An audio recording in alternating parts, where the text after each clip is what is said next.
Now that DNA has exonerated more than 230 men, mostly in sex crimes and murder cases, criminologists have been able to go back and study what went wrong in those investigations. What they've honed in on is faulty eyewitness testimony. Over 75% of these innocent men were convicted in part because an eyewitness fingered the wrong person. At the heart of the problem is the fragility of memory. As one researcher told us, we now know that memory is not like a videotape recorder. You don't just record an event and play it back. Instead, memory is malleable, full of holes, easily contaminated and susceptible to suggestion, as in the case of Jennifer Thompson and Ronald Cotton.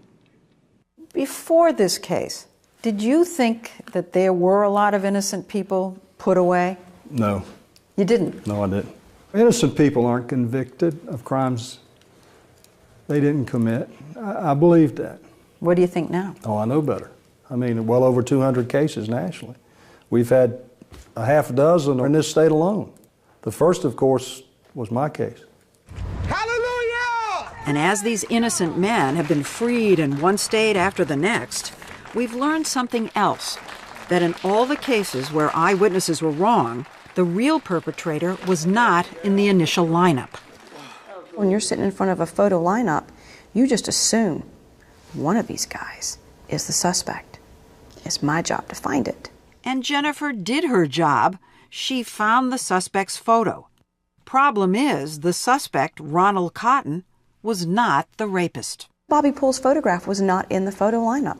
Right. He was not in the physical lineup. When the real perpetrator is not in the set, is none of them, witnesses have a very difficult time being able to recognize that. Gary Wells, a professor of psychology at Iowa State University, has been studying eyewitness memory for 30 years. He says when the real guy isn't there, witnesses tend to pick the person who looks most like him. I think that Ronald Cotton and Bobby Poole look very much alike. They have very similar lips, shape of their eyes, their eyebrows kind of go up in a look of surprise. Yes. Without him in the lineup, Ronald Cotton was the one who was in jeopardy. Wells says eyewitness testimony has two key properties. One, it's often unreliable, and two, it is highly persuasive to jurors. I can see why it's so persuasive. Someone says, I was there. You'd believe that person. You believe that person because they have no reason to lie. Yeah. The legal system is set up to kind of sort between liars and truth tellers, and it's actually pretty good at that. But when someone is genuinely mistaken, the legal system doesn't really know how to deal with that, and we're talking about a genuine error here. He walked us through what went wrong, some of it counterintuitive. When Jennifer spent 5 minutes studying the photographs, she and Detective Galden thought she was being careful. I didn't want to come across, I don't think, as somebody who was like, that's the one. I really wanted to be sure. Wells says no good. Recognition memory is actually quite rapid. So we find in our studies, for example, that if somebody's taking longer than 10, 15 seconds, it's quite likely that they're doing something other than just using a reliable recognition memory. So you're saying if she really recognized the guy, it would have been almost instantaneous. Quite quick, yes. He says a better way would have been to show Jennifer lineup photos or people one at a time, so that she would compare each one directly to her memory rather than to one another. Wells showed me a study in which more than 300 subjects were shown deliberately shaky videotape of a simulated crime. You look out a window and you see some suspicious behavior. What happens is we tell them later then, this person that you saw right there put a bomb down the air shaft there. Then subjects are shown a lineup and asked to identify the bomber. That would be so hard. And Very I difficult. just saw it. And of course, you're particularly cautious right now. You know now, after we've talked, probably not to pick anyone. No, actually, I actually know who it is, because if I had come upon that, I think it's this guy. Am I wrong? Am I wrong? Yeah. I'm wrong? Yeah. Okay, so there you go. And I'm already saying how hard it is. It's none of them. It's none and of it's them. it's so, and you Isn't know that about bizarre? it. You know about this. We've talked about this. So this is the this is what makes it so difficult. Look what you just did to me. Yeah.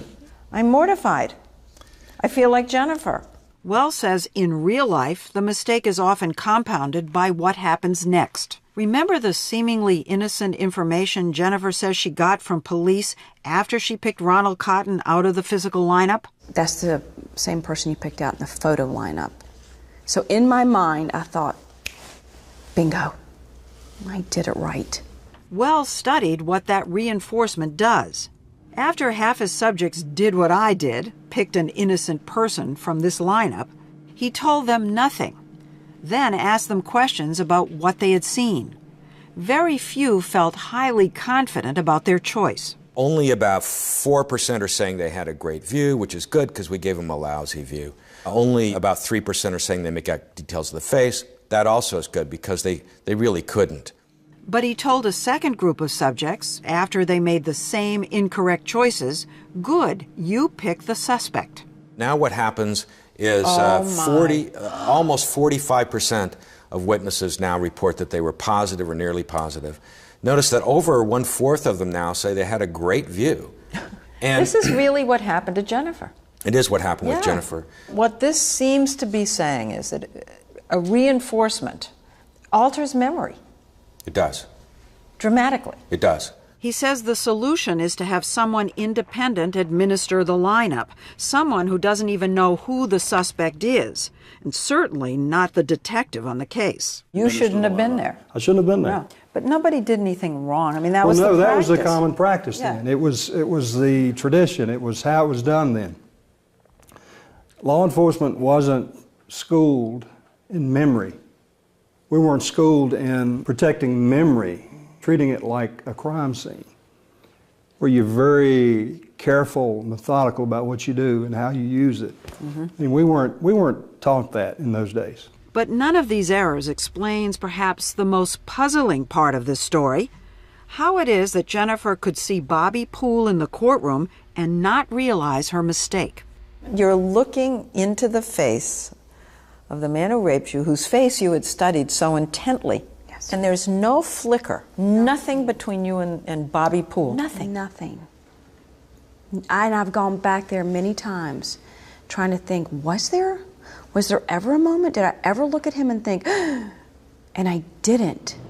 Elizabeth Loftus is a professor of psychology and law at the University of California, Irvine, and an expert in memory. She showed me an experiment she says might help explain Jennifer's mistake. She asked me to study these faces. Then, after a few minutes, she gave me a memory test. Which of these two faces do you recognize? Right. Okay, you picked right. Left. You picked left. And I Okay. said left, but I wasn't 100% sure. And then, the tricky part. Oh. Well, I'll tell you why I'm stymied. Because I just picked this one on the left 2 seconds ago. But now I'm not sure, because those two look very much alike to me. But I'm going to tell you the left. But I was wrong. It was the one on the right. Loftus explained how I had been duped.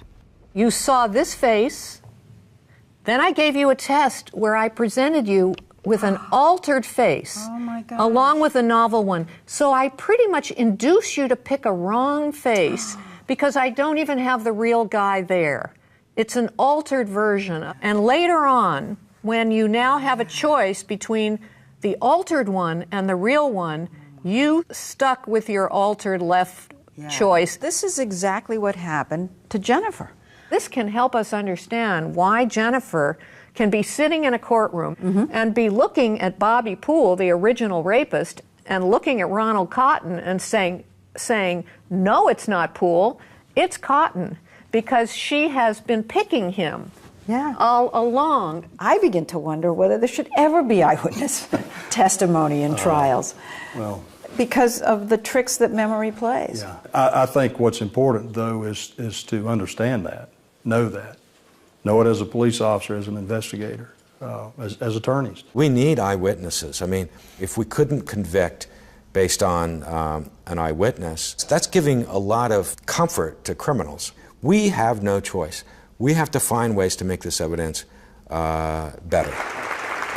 And that's something Jennifer has tried to do ever since by telling her story to prosecutors, police, defense attorneys. And she's had some success. Her state, North Carolina, was the first in the country to mandate reforms by law, showing victims lineup photos one at a time and emphasizing that the right answer may be none of the above. Having lineups conducted by a person who doesn't know who the suspect is, or not by a person at all. The person who committed the crime may or may not be included. One system now used in a handful of cities is computer software Mike Galden helped develop to have a laptop conduct photo lineups. Does this person look familiar to you? But law professor Rich Rosen says that in the vast majority of places there's been no reform, and that needs to change. This is something that police officers can and should be in favor of. Because you're not getting the real guy off the street. Yeah, Bobby Poole raped other women because they went after Ron Cotton. So Ron is not the only person who suffered from this mistake. Ronald Cotton, now 47 years old, has worked hard to rebuild his life. He works the late shift in a factory. He's been married for 12 years and has a 10-year-old daughter. They live in a house paid for with money North Carolina paid him in restitution, $10,000 for each of the 11 years he spent in prison. When he can, he joins Jennifer in her campaign for reforms. One of the most amazing things to have come out of this miscarriage of justice is the most unlikely of friendships. Jennifer and Ron say they speak on the phone about once a week. They're families of friends. They say they have a shared bond that is hard for most people to fathom.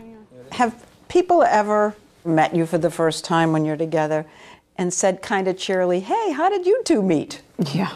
They We have? did it on the airplane a lot. Oh, yeah. We're traveling. And I usually just go, you tell them. Well, what do you say? We would look at each other and laugh, and finally we go ahead And tell them. And they have recently co-authored a book in hopes that their story can inform and inspire others. Today, when you think about what happened to you that night when you were 22 years old, whose face is there? Nobody's. Oh my. That to me is one of the most beautiful things, is I don't have a face. Bobby Poole's dead. I don't ever have to worry about him ever hurting another woman. He died in prison. And Ronald Cotton is my friend. For more on how memories can be contaminated, go to 60minutes.com.